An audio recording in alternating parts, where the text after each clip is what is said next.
नमस्कार सर। नमस्ते सर। नमस्ते किसान भाइयों। मशीनों के बारे में बताइए। ये ग्रेडिंग की मशीन है, लेकिन सोयाबीन के लिए इस्तेमाल होती है। सोयाबीन या फिर जो भी ऐसे बीज हमारे राउंड शेप के हैं, बीज यहाँ ऊपर एक हॉपर है, हॉपर में बीज को गिराया जाता है। उसके बाद जो हमारे बीज हैं वो घूमते हुए अलग अलग दाने के बीज, अलग अलग आकार के बीज, अलग अलग लाइंस में होते हुए हमारे अलग अलग आउटपुट पे आते हैं। ये कोई बिजली से नहीं चलता है, ये सिर्फ ग्रेविटी की वजह से चलता है। एक मशरूम की खेती का हमने एक यहाँ पे रखा हुआ है उदाहरण कि आप अपने मशरूम की खेती करना चाहते हैं, तो ये मशरूम का एक हमारे पास एक मटेरियल है जिस पे हम मशरूम को ग्रो कर रहे हैं। आप इनको भी देख सकते हैं। ओके, तो ये क्या मतलब ये बैग है? जी बैग है, इसमें वेस्ट मटेरियल डाला हुआ है। अच्छा। गाय की खाद डली हुई है और कुछ ऑर्गेनिक चीज़ें हैं उनको, लेकिन ये हमेशा डार्क रूम में किया जाता है। ओपन सिर्फ उदाहरण के लिए रखा है। जी, मशरूम हमेशा डार्क में ग्रो होती है, सनलाइट में ग्रो नहीं हो सकती है।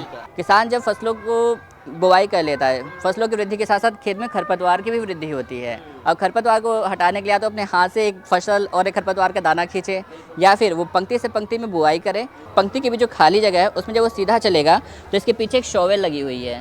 ठीक है, शॉवेल की वजह से मिट्टी उखड़ती जाएगी और खरपतवार जो होगी अलग अलग हो जाएंगी, बिखरती जाएंगी। ये कल्टीवेटर तो ट्रैक्टर्स पे इस्तेमाल होते हैं, इसे तीफार कहा गया है। जैसे आपने पुराने हल देखे होंगे लकड़ी के हल, उसमें हमेशा सिंगल फार होती थी। इसमें 3 टाइन है, 1 2 3। इसे 2 बैलों की सहायता से आसानी से चलाया जा सकता है। ये है सीड कम फर्टिलाइजर ड्रिल। जैसे आपने धान की खेती कर ली, ठीक है, अब आपको गेहूँ की खेती करनी है और गेहूँ की खेती में आपको पंक्ति से पंक्ति में बुआई करनी है। आजकल छिड़काव पद्धति को बंद किया जा चुका है, हाथ से छिड़कने वाला काम नहीं है, क्योंकि वो एक तरह से बीज की बर्बादी और आपकी खाद की बर्बादी है। तो इसमें क्या है, ये बॉक्स होता है, इस बॉक्स को खोला जाता है। इसमें 2 तरह के बॉक्स होते हैं, ठीक है। पहला बॉक्स खाद का होता है, दूसरा बॉक्स बीज का होता है। सामने वाले में खाद रखा जाता है, पीछे वाले में बीज रखा जाता है। खाद हमेशा बाद में गिरती है, बीज हमेशा पहले गिरता है। आपने ये देखा होगा, ये बॉक्स है।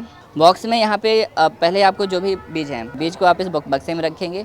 आपके जो भी बीजोपचार के लिए जो भी रसायन का इस्तेमाल कर रहे हैं आप, उनकी सही मात्रा जो कृषि वैज्ञानिकों की सलाह पे आप कर सकते हैं, इस बक्से में रखेंगे। उसके बाद इस बॉक्स को आप बंद कर देंगे और इसको बंद करने के बाद इस बक्से ये हैंड रोटेटिंग पैडल है, उसकी सहायता से आप इसको घुमाएंगे। दवाई आप अगर हाथ से मिक्स करेंगे पूरे बीज में, आपको दवाइयों का असर आपके ऊपर भी हो सकता है, आपके श्वसन में आ सकता है, आपकी त्वचा में आ सकता है, आपको इन्फेक्टेड कर सकता है। तो आप इन्फेक्टेड ना हो, सिर्फ बीज पर प्रॉपर इस्तेमाल हो, इसलिए बीज उपचार यंत्र रखा गया है। आपने कभी फसलों का उत्पादन किया होगा तो बीज छोटे बड़े अलग अलग आकार के होते हैं। उन छोटे छोटे बीजों को अलग अलग रखना और उनकी साफ़ सफाई करना, उसमें जो अशुद्धियाँ होती हैं जैसे कि भूसे, मिट्टी इत्यादि अशुद्धिकरण को अलग करना और उनकी ग्रेडिंग करना। ये हॉपर है, इसे हॉपर कहते हैं। हॉपर में बीजों को गिराया जाएगा। बीज हॉपर से के बाद या सेकंड पार्ट है इसका ब्लोवर के सामने गिरेगा। ब्लोवर के सामने गिरने की वजह से जो भी अशुद्धियाँ हैं वो सामने की तरफ गिर जाएंगी। इसमें पंखा लगा होता है? जी। ब्लोवर मतलब फैन ही होता है, फैन ही होता है। इस ब्लोवर से हवा आगे की तरफ पुश होगी, जो भी बीज में अशुद्धियाँ होगी वो सामने की तरफ गिर जाएंगी। यहाँ पे 2 सीव लगी हुई है, फर्स्ट सीव है, ये सेकंड सीव है।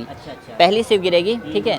पहली सीव में जो भी अच्छे बीज होंगे वो सेकंड सीव में आएंगे और जो भी मिट्टी के बड़े पार्टिकल हैं वो ऊपर रह जाएंगे।